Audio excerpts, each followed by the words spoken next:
how does omnipotence contradict itself? Is that what he said? Yeah. Well, that's a different comment. In terms of the moderate Kaguya thing, you can argue that's the midpoint, and so the point is for it to feel different and moving in a different direction, which they nailed perfectly.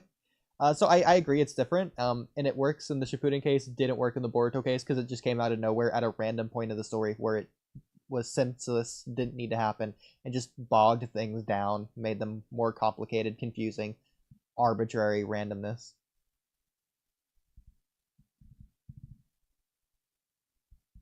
Yeah, like, also, with Zetsu and Kaguya, I hate to say it, I know there's gonna be people disagree with me on this, but that was specifically building towards Kaguya.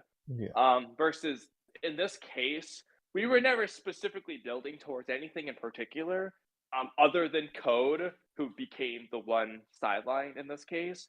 Whereas with Madara, you can debate it all you want. It was being built up at the very least, bare minimum amount. Metaphorically, Madara was becoming Kaguya. Hagurama was saying that. Like, he's becoming just like Kaguya, even if he wasn't going to become her literally. The point was, we were building towards Kaguya, at least symbolically. That just is what's built up And at the very end. I think it's a fair argument to say that Madara would have been a better villain to represent the theme of let the next generation handle it. But it's like inarguable that Kaguya just way better resembles Shinobi history as a theme.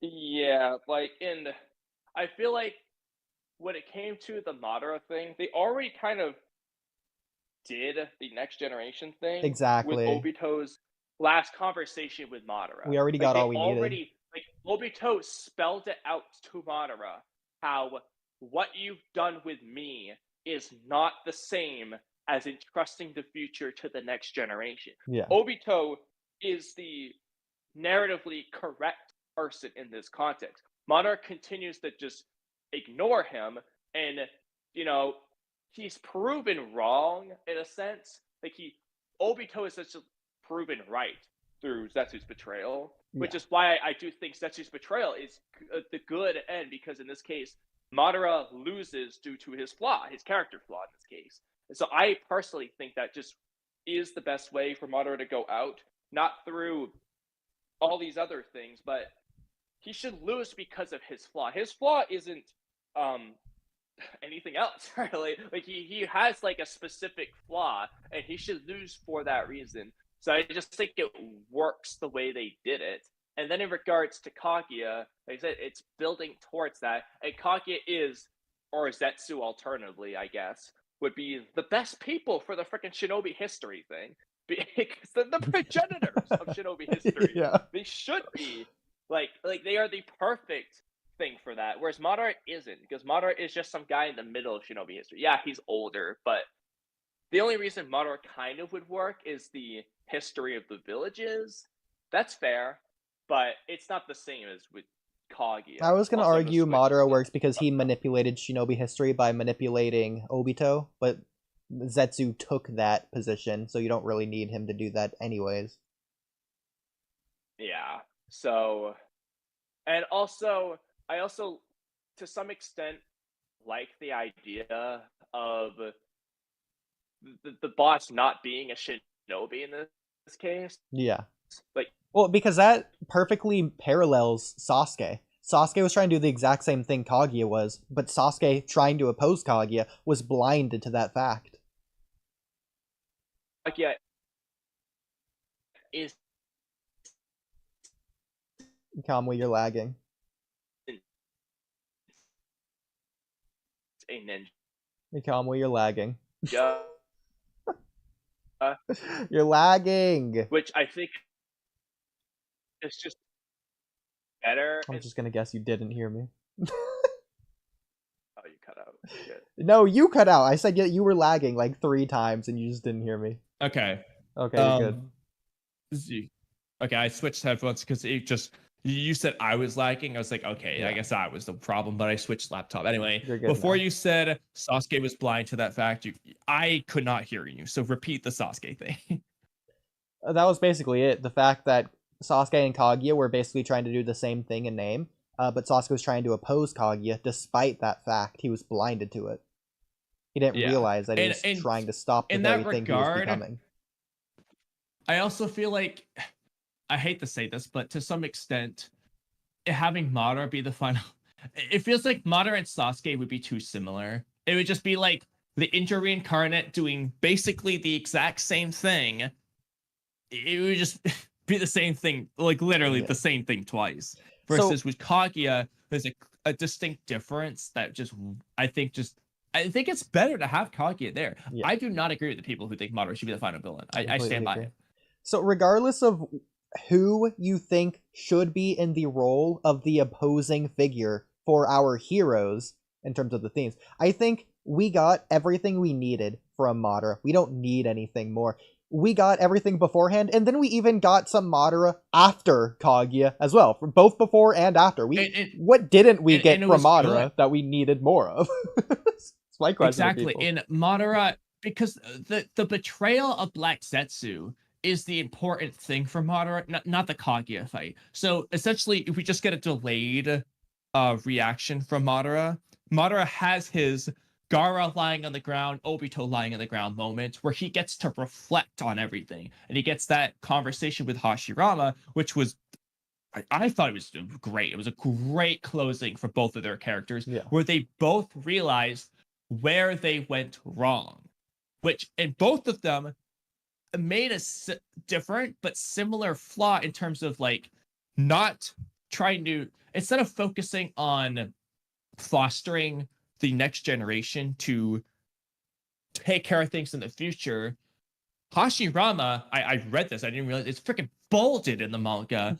Hashirama was focused only on the present. He wasn't thinking about the future. So, and this is part of what leads to Village Darkness. Hashirama kind of comes to realize that when he's talking to Sasuke, like, because the approach Hashirama took is essentially the same as Tobirama. It doesn't feel the same because Hashirama's more the nice guy, but like, what does he do? There's a threat to the village. I will kill it now.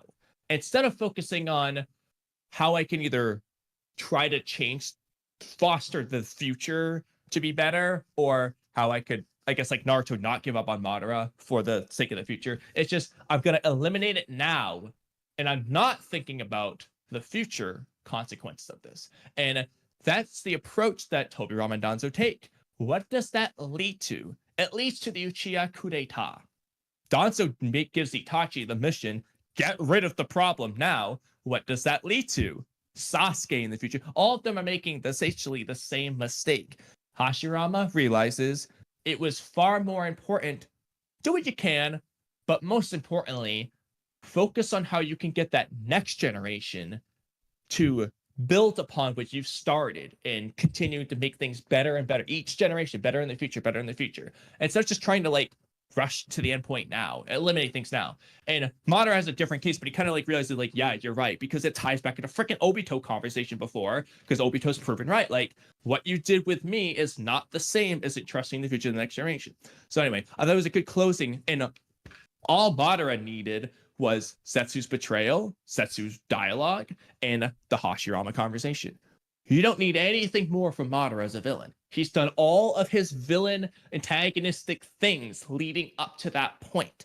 And I hate to say it, Madara isn't really even like meant to be Naruto's antagonist so much as he is like a narrative thematic antagonist or an antagonist to Obito, Hashirama. He's not really arguing with Naruto. I guess they're fighting, Infinite Tsukiyomi, but to a large extent, I feel like Madara's actual argument is against Hashirama, a little bit against Obito, but it's really like, because of that, I don't think the final battle should even be against Naruto and Sasuke, because he doesn't feel like the right opponent for them. I don't know if you agree with that, but that very last thing I do, of everything else, just to keep it brief, because I'm going to opt out of this, we'll just agree to disagree on your interpretation of Madara and Hashirama, but that's fine. In terms of that last point, though, I think I completely agree. The fact that Madara is a representation of the shinobi world itself and everything that's wrong with it that Naruto wants to change. Madara is the symbol of it rather than a character, quote unquote. It's almost like what in Attack on Titan, shout out that, spoilers for the very finale, but like the Marley and say Eren is throwing all that hatred back at us. In that moment, Eren isn't a character. He's the embodiment of an idea. Yeah. He's an embodiment of the problems. Sasuke becomes that. He also is the character, but like he also becomes the embodiment of the problems with shinobi history in the past. With Sasuke, it's a little bit different. Kakashi points out in the 5 Kage Summon arc. I don't necessarily agree with Sasuke. I would agree with Sasuke up to this point. I feel like Sasuke's revolution makes him distinct. I'm not talking about the ending. I'm talking when I say becomes, I just meant throughout the story. The 5 Kage Summit is the example that I'm pointing to, where Kakashi points that out. That works, yeah. And that's what I meant by with the Itachi thing, like what that lead to when Itachi massacres the clan. It led to 5 Kage Summit Sasuke. Yeah. So in terms of the village's darkness and their approach to things, it led to that. Yeah. And because I've written a video about this before, Sasuke, even from the very beginning of the story, you can argue he's a victim of the shinobi world. He's a byproduct of the shinobi world from the very beginning. But I don't necessarily need to get into that all right now. It's long. But he's the symbol, the representation of what Naruto's been fighting all along. Both physically, because he's literally rivaling and fighting against Sasuke, and, again, like metaphorically, symbolically, representatively, it's Sasuke. The idea of Sasuke. That's why he should have been the final battle, for that reason. It's the reason he fights Sasuke, beyond the rivalship. That's why he needs to. Yeah, and the friend aspect. Because he can't, it's like Hokage. He can't change the world if he can't change a single Sasuke. Because Sasuke is the world. Exactly. In a sense. Sasuke is the world. It's a funny quote, but yeah.